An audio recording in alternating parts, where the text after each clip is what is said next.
Hello students, welcome to Learn India Everyday platform run by एल्कारो career institute. मैं doctor Manoj, आपकी physics faculty. जैसा कि आप जानते हैं, complete solution of HC Verma की इस सीरीज में हम chapter number 8 work energy and power की एक्सरसाइज को सॉल्व कर रहे हैं। तो उसी सीक्वेंस को आगे बढ़ाते हुए आज हम लगाते हैं क्वेश्चन नंबर 10 को। तो बच्चों देखें, सबसे पहले हम पढ़ते हैं क्वेश्चन को। क्वेश्चन हमें दिया हुआ है, a block of mass small m is capped over another block of mass capital M and a system rests on a horizontal surface.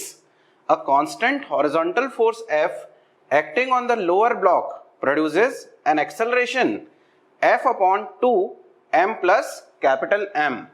In the system, the two blocks always come together. तो बच्चों इस question में हमें जो given है वो दो blocks हैं। ऊपर वाला ब्लॉक है स्मॉल m और नीचे वाले ब्लॉक को हमने कहा है कैपिटल M। ये दोनों एक दूसरे के ऊपर रखे हुए हैं। तो स्मॉल m ब्लॉक को कैपिटल M ब्लॉक के ऊपर रखा हुआ है और क्वेश्चन में हमें ये कहा गया है कि ये दोनों ब्लॉक हमेशा एक साथ रहने वाले हैं। साथ में लोअर ब्लॉक के ऊपर एक फोर्स अप्लाई हो रहा है कैपिटल F और इसके कारण जो एक्सेलरेशन प्रोड्यूस हो रहा है, क्योंकि ये दोनों ब्लॉक एक साथ रहने वाले हैं तो दोनों के ऊपर एक्सेलरेशन भी कॉमन होगा और उस एक्सेलरेशन की वैल्यू हमको क्वेश्चन में दी हुई है F upon 2 small m plus capital M। हम यहाँ सिंबलिकली अज्यूम कर लेते हैं कि इस एक्सेलरेशन की वैल्यू है स्मॉल a, तो ये कॉमन एक्सेलरेशन होगा दोनों ब्लॉक के लिए। अब हमें इस क्वेश्चन के फर्स्ट पार्ट में पूछा गया है, find the coefficient of kinetic friction between the bigger block and the horizontal surface. अब यहां बच्चों दो फ्रिक्शन सरफेसेस होंगी। पहला फ्रिक्शन अप्लाई होगा कैपिटल M ब्लॉक और सरफेस के बीच में। हम अज्यूम कर लेते हैं कि इसका फ्रिक्शन कोएफिशिएंट है μ1। इसी तरह से ये लोअर ब्लॉक और अपर ब्लॉक की सरफेस के बीच में भी फ्रिक्शन काम करेगा और इसके कोएफिशिएंट को हम अज्यूम कर लेते हैं μ2। अब अगर इस क्वेश्चन में हमसे ये पूछा गया है कि μ1 की वैल्यू क्या होगी और हमें ये क्वेश्चन में दिया हुआ है कि ये दोनों ब्लॉक हमेशा एक साथ ही मूव करने वाले हैं, तो इस क्वेश्चन को लगाते समय क्योंकि मुझे इस नीचे वाले सरफेस के लिए कोएफिशिएंट निकालना है तो हम इन दोनों ब्लॉक को मिला के एक सिंगल ब्लॉक अज्यूम कर लें और सिंगल ब्लॉक अज्यूम करके और हम ये मान लें कि इस ब्लॉक के ऊपर रिवर्स डायरेक्शन में जो फ्रिक्शन काम कर रहा है वो है F। तो अब अगर मैं यहाँ फोर्सेस देखूं तो डाउनवर्ड डायरेक्शन में जो फोर्स काम करेगा वो हो जाएगा small m plus capital M into G, और क्योंकि ये हॉरिजॉन्टल सरफेस है तो यही आपका रिएक्शन फोर्स होगा जो इस फर्स्ट लोअर ब्लॉक के ऊपर अप्लाई होगा। तो मैं अगर सिंपल से यहाँ पे इन सारे फोर्सेस के इफेक्ट में डायनेमिक इक्वेशन ऑफ मोशन को लिखूं तो मैं यहां लिख सकता हूं capital F minus small f equal to acceleration मुझे दिया हुआ है स्मॉल a जिसकी वैल्यू क्वेश्चन में मुझे गिवन है F upon 2m plus capital M। तो यहां F minus small m into mass दोनों को कंबाइन करेंगे तो हम लिखेंगे small m plus capital M और एक्सेलरेशन हम लेके चले हैं स्मॉल a। तो अब अगर इस एक्सेलरेशन की गिवन वैल्यू को मैं यहां सब्स्टिट्यूट कर देता हूं तो मैं लिख सकता हूं capital F minus small f equal to small m plus capital M और a की जगह हम इसकी वैल्यू सब्स्टिट्यूट कर देंगे तो ये हो जाएगा F upon 2 small m plus capital M। अब सबसे पहले हम ये देख लें कि कौन कौन सी वैल्यूज कैंसिल आउट होती हैं। उन वैल्यूज को कैंसिल आउट करके हमारी इक्वेशन कुछ छोटी हो जाएगी। अब यहाँ क्योंकि मुझे कोएफिशिएंट ऑफ फ्रिक्शन को भी कैलकुलेट करना है तो मुझे स्मॉल f की जगह वैल्यू सब्स्टिट्यूट करनी पड़ेगी और f इक्वल टू होगा μ1 इंटू r और r की जगह हम लिखेंगे small m plus capital M into G equal to, इस तरफ मेरे पास बच गया F अपॉन 2। तो अब f की वैल्यू को हम एक साथ ले लें तो मैं यहां पे लिख सकता हूं, इस वैल्यू को उठा के मैं इस तरफ शिफ्ट कर दूं तो मैं यहां से लिख सकता हूं f minus f by 2 equal to ये हो जाएगा μ1 small m plus capital M into g.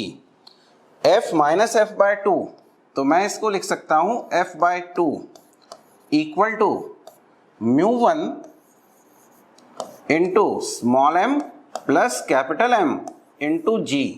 और बच्चों यहाँ हमें वैल्यू कैलकुलेट करनी है μ1 की, तो इस μ1 को हम एक तरफ रखें और बची हुई सारी वैल्यूज़ को हम दूसरी तरफ शिफ्ट कर दें।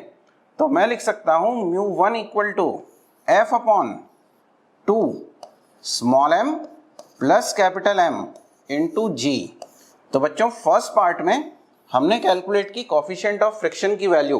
तो इस तरह के क्वेश्चंस लगाते समय जहां दो ब्लॉक एक दूसरे के ऊपर रखे हुए हों और हमें ये बोला हुआ हो कि ये हमेशा साथ में रहेंगे और लोअर सरफेस के लिए हमें कैलकुलेशन करना हो, तो हमें ये अज्यूम कर लेना है कि ये दोनों ब्लॉक मिला के और एक ही ब्लॉक है, और फिर आप डायनेमिक इक्वेशन ऑफ मोशन को लगा के और कोफिशिएंट ऑफ फ्रिक्शन निकाल सकते हैं। अब बच्चों इस क्वेश्चन के सेकंड पार्ट में हमसे बोला गया है find the frictional force acting on the smaller block. तो अब इस सेकंड पार्ट में मुझे कैलकुलेट करना है μ2 की वैल्यू। तो हम नेक्स्ट स्लाइड के ऊपर इसको करते हैं। ये अगेन हमारे पास डायग्राम है। सेकंड क्वेश्चन को हम यहां लगा रहे हैं find the frictional force acting on the smaller block. अब बच्चों जैसा कि आपको दिया हुआ है कि ये दोनों ब्लॉक स्मॉल a एक्सेलरेशन के साथ मूव कर रहे हैं, जबकि फोर्स अप्लाई किया गया है लोअर ब्लॉक के ऊपर। लोअर ब्लॉक को मैं अगर लेफ्ट हैंड साइड में खींचता हूं तो इस अपर वाले ब्लॉक के ऊपर एक स्प्यूडो फोर्स काम करेगा और इस स्प्यूडो फोर्स की वैल्यू होगी m इंटू ए। लेकिन क्योंकि ये दोनों ब्लॉक एक दूसरे के ऊपर रखे हुए हैं, तो ठीक उतना ही friction force left hand side में अप्लाई होगा। तो मैं अगर इस बी पार्ट को सॉल्व करना चाह रहा हूं तो मुझे इस स्प्यूडो फोर्स के बराबर का फ्रिक्शन फोर्स लेना पड़ेगा, क्योंकि दोनों ब्लॉक कैसे हैं, एक दूसरे के साथ रेस्ट पे हैं। तो m इंटू ए, और बच्चों इस a की वैल्यू हमें क्वेश्चन में दी हुई थी। एक बार हम इसको भी देख लेते हैं। हमें वैल्यू दी हुई थी f upon 2 small m plus capital M। तो हम यहां लिखते हैं capital F upon 2 small m plus capital M। तो ये वो फ्रिक्शन फोर्स होगा जिस फ्रिक्शन फोर्स के कारण ये ब्लॉक स्मॉल m इस लोअर ब्लॉक के ऊपर रखा हुआ होगा, और हमें यहाँ फ्रिक्शनल फोर्स को ही कैलकुलेट करना था। तो यहाँ कोफिशिएंट निकालने की हमको नीड नहीं है। अब देखते हैं थर्ड पार्ट में हमसे क्या बोला जा रहा है।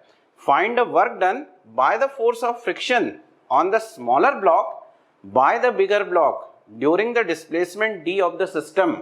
अगर ये पूरा का पूरा सिस्टम d डिस्प्लेस करता है तो इस फ्रिक्शनल फोर्स F के कारण प्रोड्यूस होने वाला वर्क डन कितना होगा। तो बच्चों बड़े इजीली हम इसको कैलकुलेट कर सकते हैं। हम ये जानते हैं वर्क डन इक्वल टू होता है फोर्स इनटू डिस्प्लेसमेंट, और यहाँ डिस्प्लेसमेंट मुझे दिया हुआ है d। तो हम यहाँ इस फ्रिक्शनल फोर्स की वैल्यू सब्स्टिट्यूट कर दें जो हमने कैलकुलेट की है m into F upon 2 small m plus capital M multiplied by d। तो ये आपका थर्ड पार्ट का आंसर होगा। तो उम्मीद करता हूं कि आज के सेशन में ये जो कंसेप्ट हमने पढ़े ये आपको समझ में आए होंगे। इसी तरह के कुछ और कंसेप्ट लेके हम फिर मिलेंगे। तब तक के लिए नमस्कार।